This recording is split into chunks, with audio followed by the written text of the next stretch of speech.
Espírito Santo de Deus. Então, iniciemos em nome do Pai, do Filho e do Espírito Santo. Amém. Vinde, Espírito Santo, enchei os corações dos vossos fiéis e acendei neles o fogo do vosso amor. Enviai o vosso Espírito e tudo será criado e renovareis a face da terra. Oremos.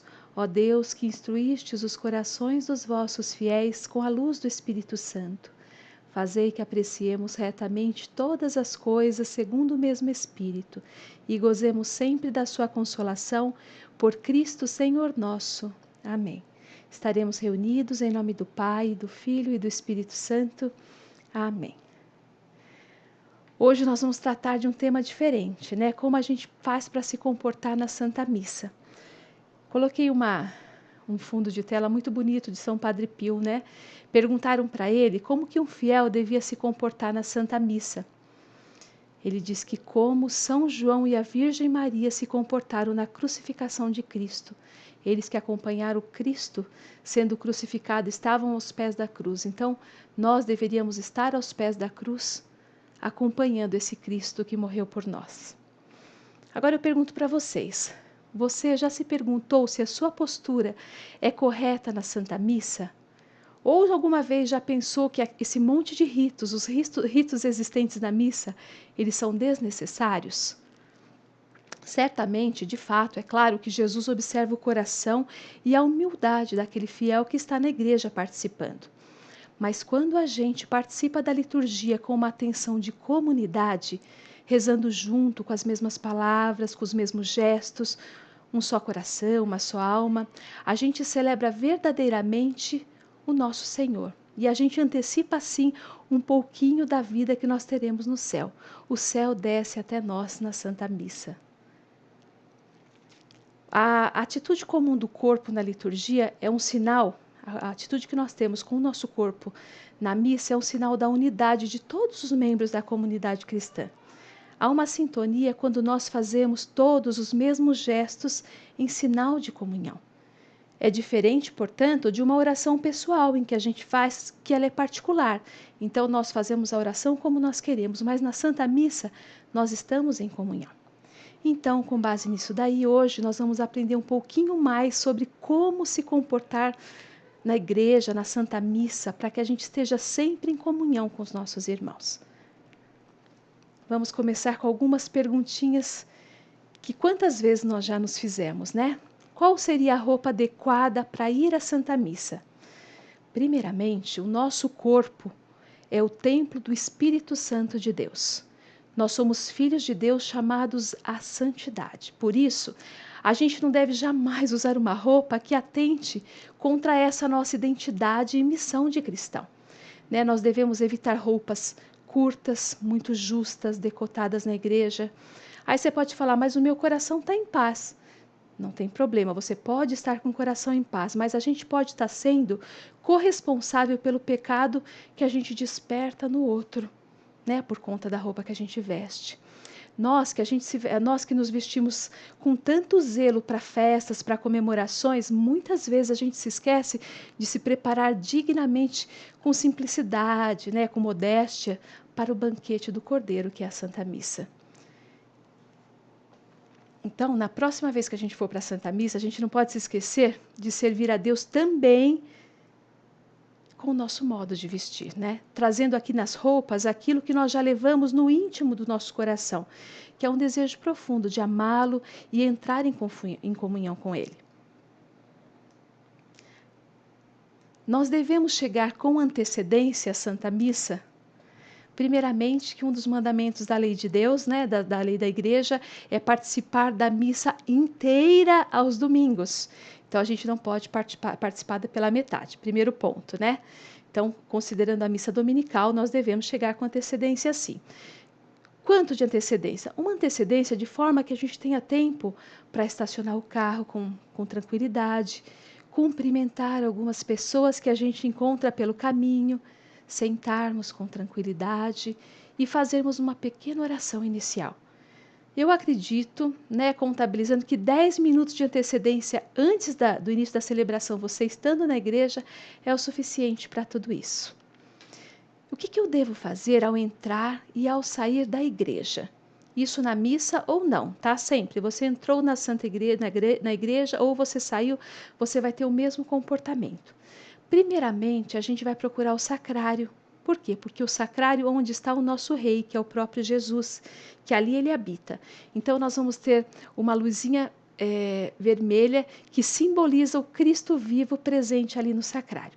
Então, a gente vai se ajoelhar, fazer a genuflexão, que é a dobra dos joelhos. Nós vamos colocar o joelho direito no chão e vamos dobrar o joelho esquerdo, né? Diante do rei que está no sacrário. Então, a primeira coisa que a gente faz na igreja é a genuflexão. A gente pode associar a essa genuflexão também o sinal da cruz. Mas e se não houver sacrário dentro da igreja? Então, a gente pode fazer a genuflexão ou a vênia, que é uma leve inclinação para o altar, porque o altar simboliza o próprio Cristo. Então, se a gente não tem o sacrário, a gente faz para o altar. Ao sair da igreja, vamos fazer a mesma coisa, vamos nos despedir do rei, fazendo a genuflexão também, podemos fazer o sinal da cruz. Agora vamos ver o que significam os gestos que nós fazemos durante a missa. Primeiro, sentado. Sentado é uma posição cômoda, é conveniente para a gente ouvir, para a gente meditar, não tem pressa, né? É uma posição conveniente também para a catequese, para a gente aprender. Por isso que na liturgia da palavra nós ficamos sentados, por isso que na homilia nós também ficamos sentados. Depois nós temos a postura de pé, né? Uma posição de respeito de quem ouve com atenção e solenidade. Né? Indica assim a prontidão, a disposição para obedecer. É uma posição de orante, né? A gente fica com essa posição principalmente, vários momentos da celebração, mas principalmente na leitura do Evangelho. De joelhos também nós ficamos. De joelho é a posição de adoração a Deus diante do Santíssimo Sacramento e também diante da consagração. Então nós nos ajoelhamos nesses momentos, diante do Santíssimo Sacramento ou no momento da consagração. Mãos levantadas. Essa é uma atitude de súplica dos orantes. É como se a gente suplicasse, se entregasse totalmente a Deus.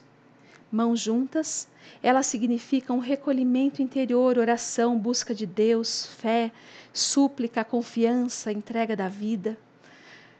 Tudo isso daí, embora a gente participe com esses gestos da Santa Missa, tem algo que é muito importante, que é o silêncio, que também ele está permeado na Santa Celebração da Missa. O silêncio, ele ajuda o aprofundamento nos mistérios da fé. Fazer silêncio também é necessário para a gente interiorizar e também meditar. Como nós devemos nos portar na procissão de entrada? Então, após o comentário inicial da missa, após o comentário nós ficamos de pé, ficamos em pé e vamos receber com alegria essa procissão que vai caminhar pelo corredor central, né? A missa é uma festa também, então em clima de festa a gente recebe essa procissão de entrada.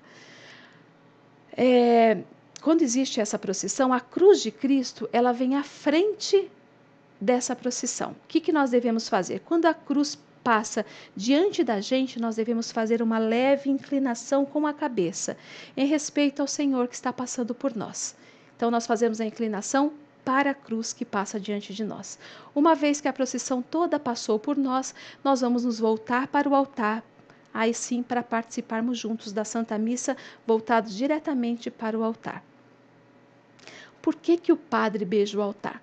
Quando o padre entra na igreja na procissão, ou não, às vezes ele vem direto da sacristia, então ele vai fazer a genuflexão ou a vênia direto para o altar, que é o que nós fazemos também. Depois ele vai para trás do altar. A primeira coisa que ele faz é beijar o altar. Por quê? Porque o altar representa Cristo. Além disso, é o lugar onde Deus mesmo se oferece a nós em sacrifício. Ele beija a mesa do banquete, porque é nela que esse vínculo entre o Pai e o Filho vai se transbordar, vai nos alcançar, vai nos envolver. Como nós devemos proceder quando houver aspersão com água benta? Né? Então, são vários momentos em que há aspersão com água benta, ou na missa, ou mesmo numa bênção, né? De repente você comprou um objeto, de repente você foi para São Judas e você comprou uma imagem e você aguardou essa bênção e eles, na verdade, eles aspergem com água benta lá também. E muitas vezes durante a celebração na Santa Missa também.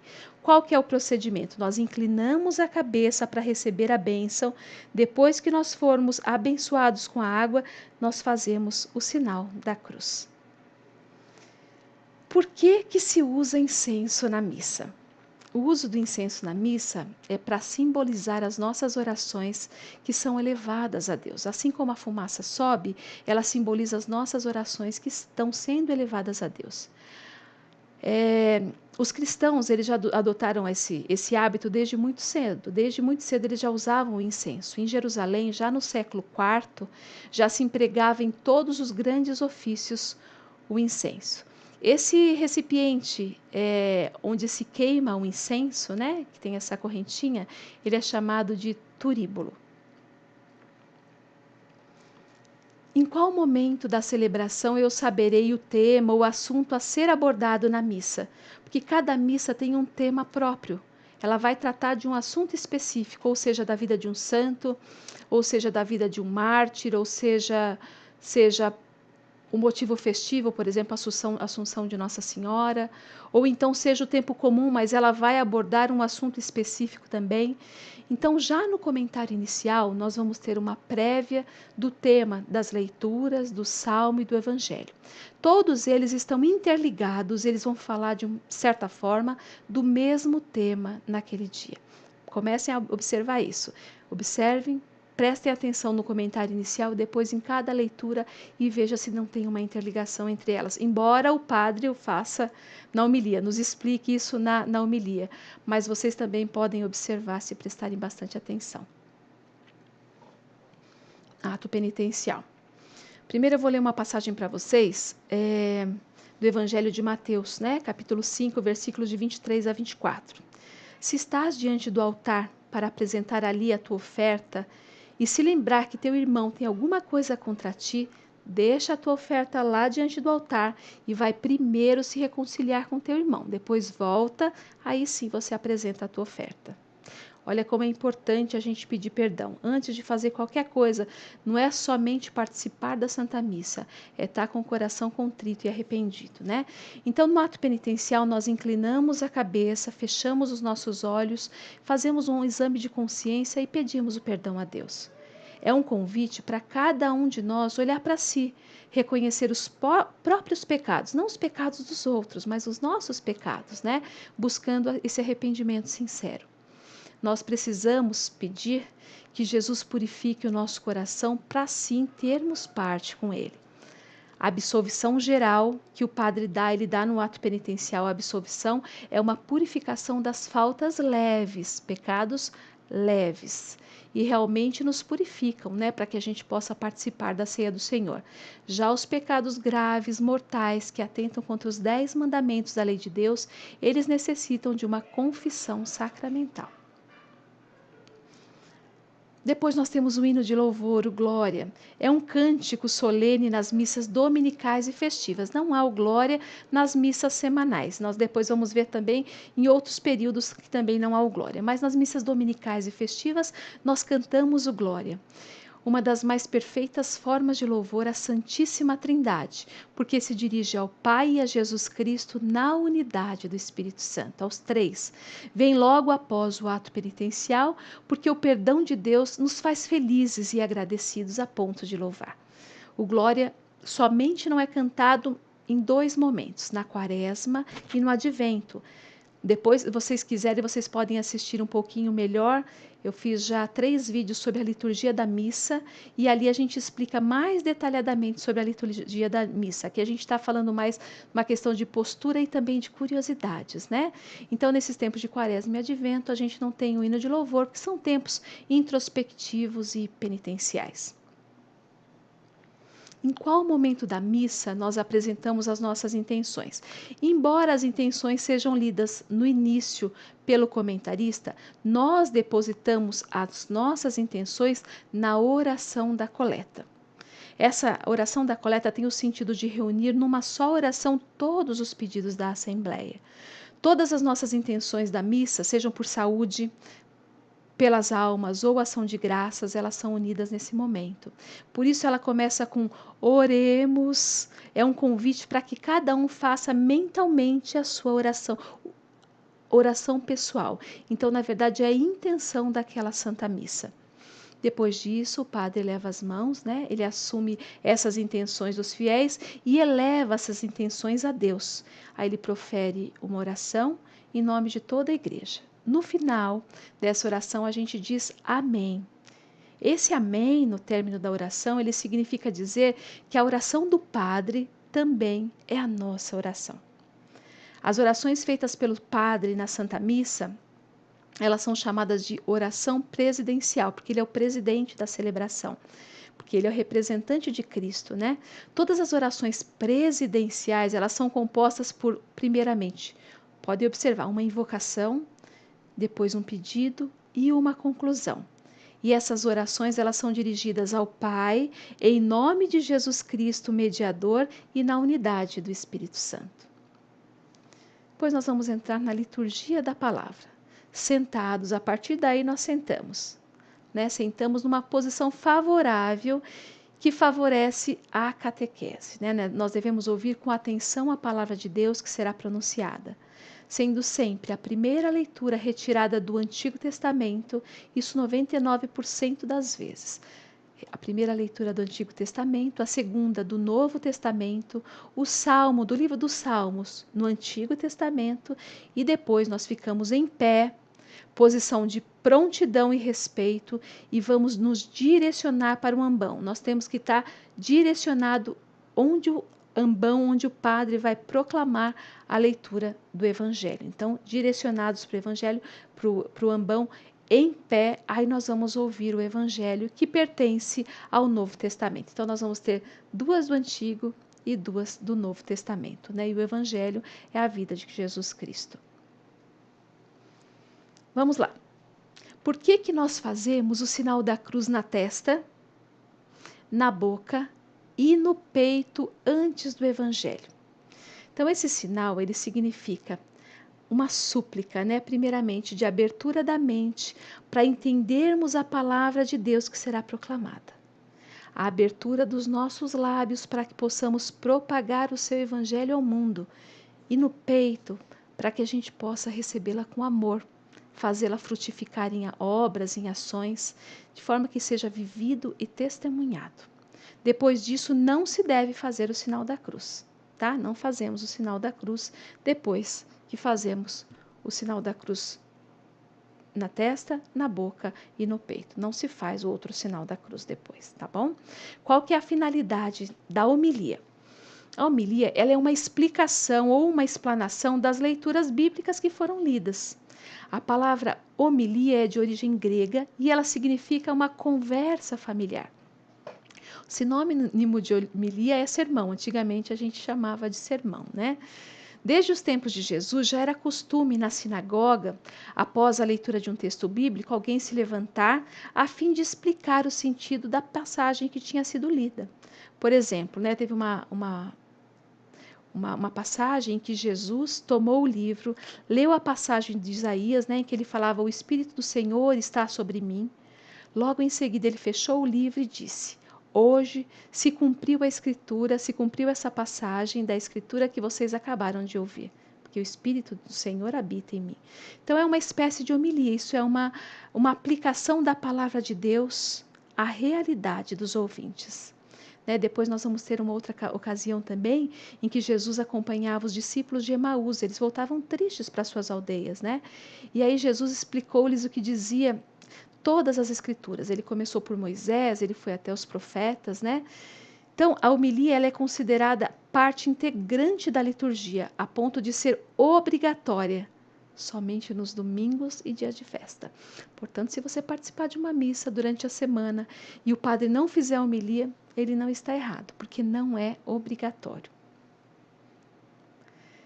Vamos lá, qual que é a relação do credo, né? Eu creio em Deus Pai Todo-Poderoso, com a renovação das promessas batismais. Quando há batismo na missa ou mesmo crisma, nós substituímos o credo dos apóstolos pela renovação das promessas batismais, que também é uma profissão de fé, né? Além de ser também uma renúncia. É um resumo da nossa fé católica. Nós devemos rezar com devoção e sinceridade de coração o credo. Por que nós suprimimos a oração dos fiéis na missa? No nosso caso, o nosso bispo, o bispo da nossa diocese, Dom José Negri, ele autorizou e também implementou nas suas missas, né, essa supressão, com a finalidade de não estender muito o horário da missa.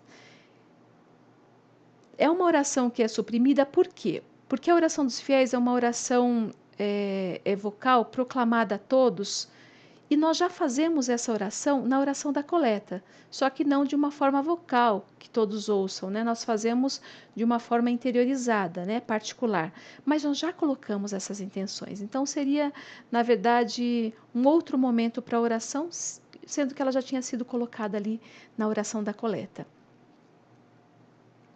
O que fazer quando o bispo levantar o lecionário após a proclamação do Evangelho? É muito importante para vocês que vocês vão receber o sacramento do crisma e o bispo costuma, depois que ele proclama o Evangelho, ele levanta o lecionário e ele nos abençoa.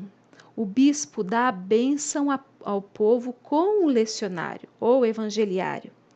A chave da questão é a bênção. Então, quando a gente recebe uma bênção, nós não devemos aplaudir, nós devemos fazer o sinal da cruz. Aqui nessa imagem vocês podem observar, os padres, são padres ou diáconos, são padres que estão acompanhando aqui o bispo, eles estão fazendo o sinal da cruz. Não devemos aplaudir, mas sim fazer o sinal da cruz. Depois nós começamos a liturgia eucarística, onde a gente atinge o ponto alto da celebração, né? Durante a liturgia eucarística, a igreja vai tornar presente o sacrifício que Cristo fez para a nossa salvação. Então, primeiramente, nós vamos ter o ofertório. Os elementos do ofertório são o pão e o vinho e a água, né? Que são colocados sobre o altar. Mas o que significam? De fato, foram os elementos utilizados por Cristo na última ceia, mas eles possuem um significado muito especial. O pão e o vinho, eles representam primeiramente a vida do homem, o que ele é de fato, porque ninguém vive sem comer e sem beber. Precisamos desse pão. Depois, ele representa também o que o homem faz, o seu trabalho, o seu suor, porque para que se tornasse pão e vinho, foi necessário muito trabalho, né, para que chegasse à mesa o pão e o vinho. Em terceiro lugar, é em Cristo que o pão e o vinho eles adquirem um novo significado, eles vão se tornar o corpo e o sangue de Cristo. Então a gente pode notar que o que o homem é e o que o homem faz, eles vão adquirir um novo sentido em Jesus Cristo. E aí você me pergunta, mas e a água? Durante a apresentação das oferendas, o sacerdote ele vai mergulhar, pode observar, né, no ofertório, que ele vai mergulhar algumas gotas da água no vinho. Sabe por que isso? Nós sabemos primeiramente que no tempo de Jesus, os judeus bebiam vinho diluído em um pouco de água sempre. Certamente Jesus também devia fazer o mesmo, né? Porque, na verdade, ele era verdadeiramente homem. Por outro lado, a água, quando ela é misturada ao vinho, ela adquire a cor e o sabor do vinho. Então, as gotas de água, elas representam a humanidade que se transforma quando está diluída em Cristo. Assumimos assim as características do Criador. Por que que o padre lava as mãos no ofertório? Com este gesto, ele expressa o seu desejo de purificação interior. Então, o padre, de fato, ele pronuncia essas palavras, né? Lavai-me, Senhor, de toda culpa, purificai-me de todo pecado. Por isso mesmo que um padre em pecado mortal, mesmo que ele esteja conduzindo uma celebração, é o próprio Cristo que tomará o lugar dele, a fim de que as ofertas se tornem de fato o corpo e o sangue de Cristo. O mesmo vai ocorrer nos sacramentos, né? Pois é o próprio Cristo que nos ministra esses sacramentos pelas mãos consagradas do sacerdote. Oração eucarística. Depois que a gente conclui esse rito, né, da apresentação do pão e do vinho, nós temos o início da oração eucarística. Ela constitui o momento central da celebração, porque ela vai nos levar à Sagrada Comunhão. Nós temos o canto do santo. É a primeira grande aclamação da Assembleia a Deus Pai em Jesus Cristo. É importantíssimo o santo.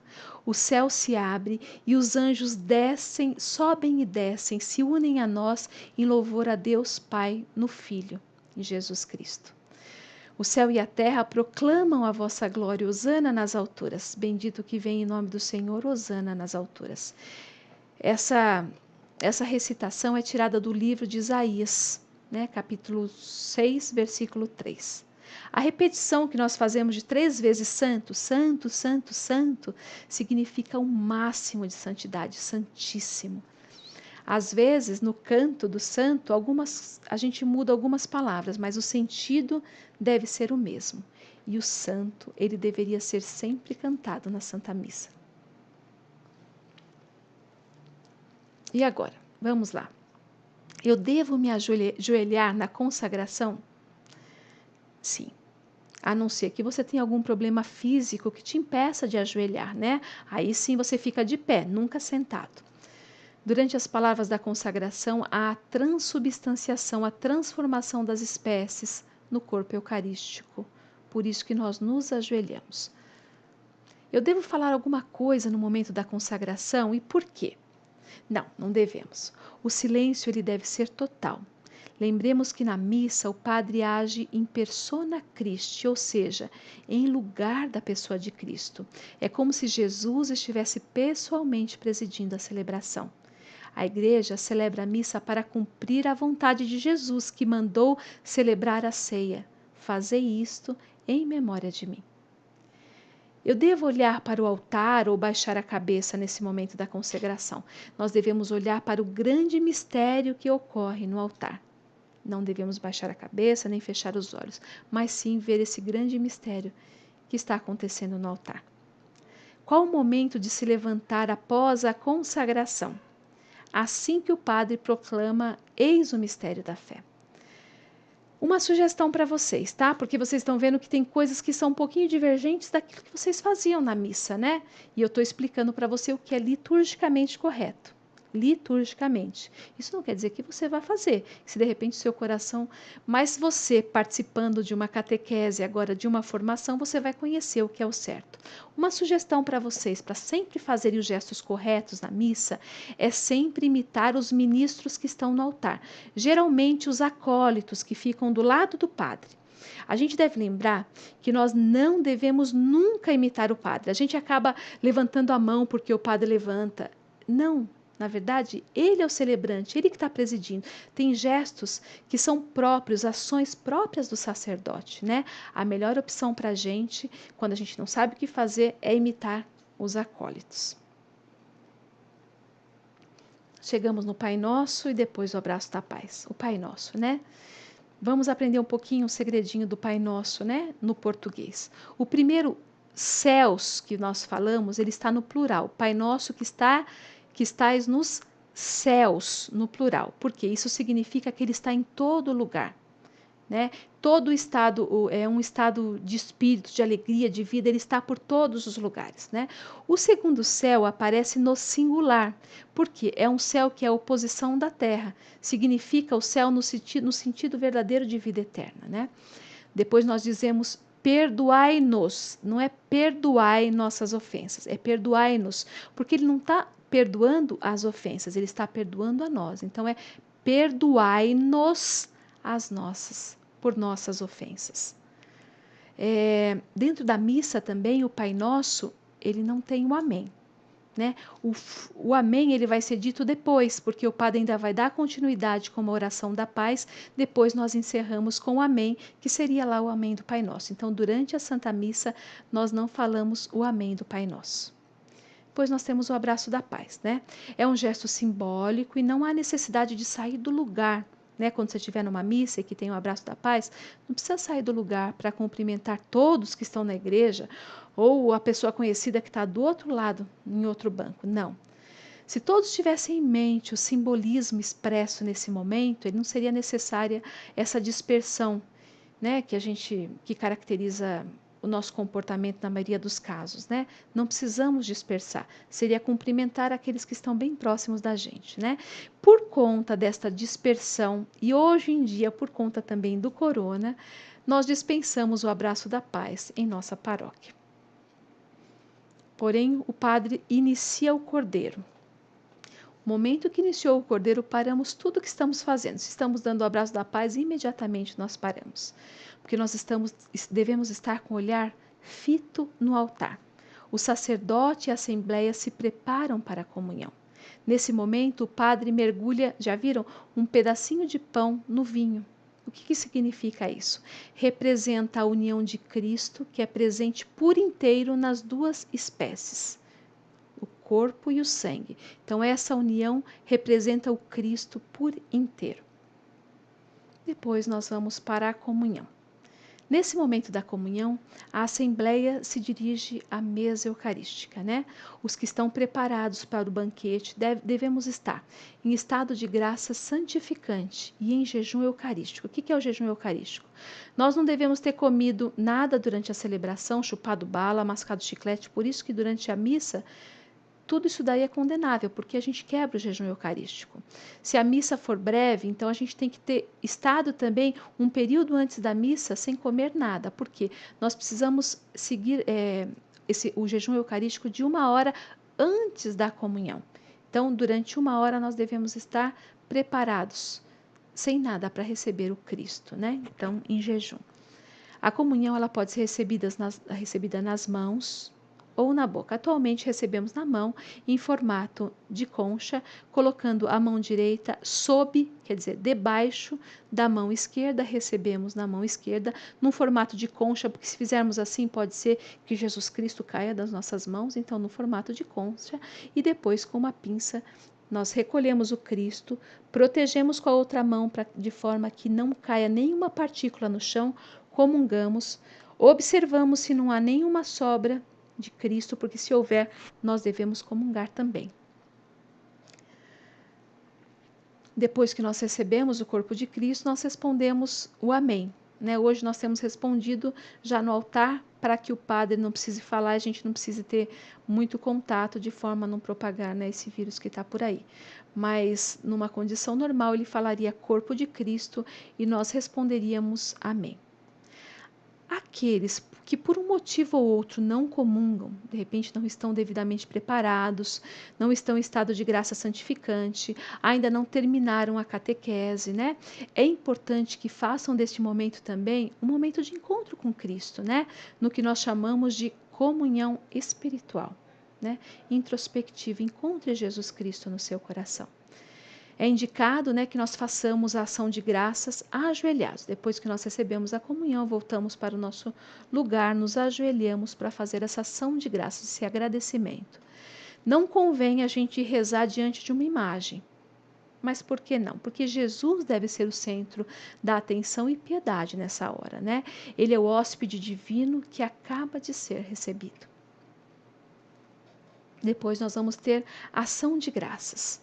Após a comunhão, segue-se a ação de graças. Ela pode ser feita em forma de um canto, geralmente um canto bastante suave, ou no silêncio. Muitas vezes o padre também, ele profere algumas palavras para nos conduzir para esse momento de oração, né? O que não se deve fazer é utilizar esse momento da celebração, para conversar, para fazer outras coisas. É um momento de intimidade com Deus, muito profundo. Nós devemos agradecer e louvar a Deus que se fez pão para alimentar a nossa alma. Nós nos configuramos a Cristo sempre que recebemos.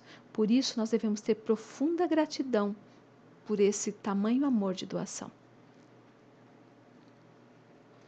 Por fim, encerrando, nós temos a bênção final. Nós recebemos a bênção final em pé, não ajoelhados, em pé. A missa termina com a bênção. Não podemos sair antes da bênção final. Precisamos sair abençoados, né? Em seguida, depois vem o canto final. A bênção final, nós devemos fazer uma leve inclinação. Qualquer bênção, nós fazemos uma leve inclinação. Lembra que a gente, quando abençoado com a água benta, fazemos a inclinação? A bênção também, pelas mãos do sacerdote, também merece esse respeito. Então, nós nos inclinamos para recebermos a bênção. Depois, nós fazemos o sinal da cruz se o padre estiver nos abençoando. Se ele estiver abençoando um objeto, somente o objeto, nós não fazemos o sinal da cruz, porque a bênção é direcionada para ali. Por exemplo, quando o padre chama um casal e vai dar uma bênção para esse casal que está completando o aniversário de casamento, o padre dá a bênção exclusiva para o casal. Então, nós não fazemos o sinal da cruz, porque essa bênção é exclusiva para ele. Então, nós não fazemos. Quando a bênção é direcionada para a gente, aí a gente faz.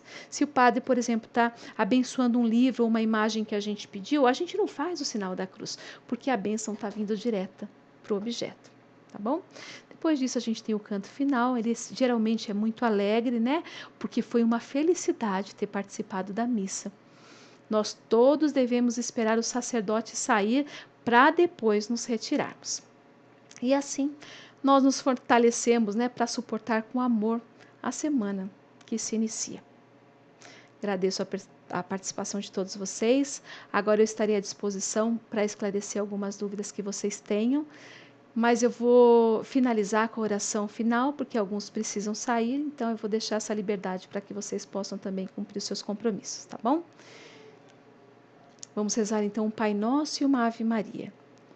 Pai nosso que estais nos céus, santificado seja o vosso nome, venha a nós o vosso reino, seja feita a vossa vontade, assim na terra como no céu. O pão nosso de cada dia nos dai hoje, perdoai-nos as nossas ofensas, assim como nós perdoamos a quem nos tem ofendido. E não nos deixeis cair em tentação, mas livrai-nos do mal. Amém. Ave Maria, cheia de graça, o Senhor é convosco. Bendita sois vós entre as mulheres, e bendito é o fruto do vosso ventre, Jesus. Santa Maria, Mãe de Deus, rogai por nós, pecadores, agora e na hora de nossa morte. Amém. Estivemos reunidos e permaneceremos em nome do Pai, e do Filho, e do Espírito Santo. Amém.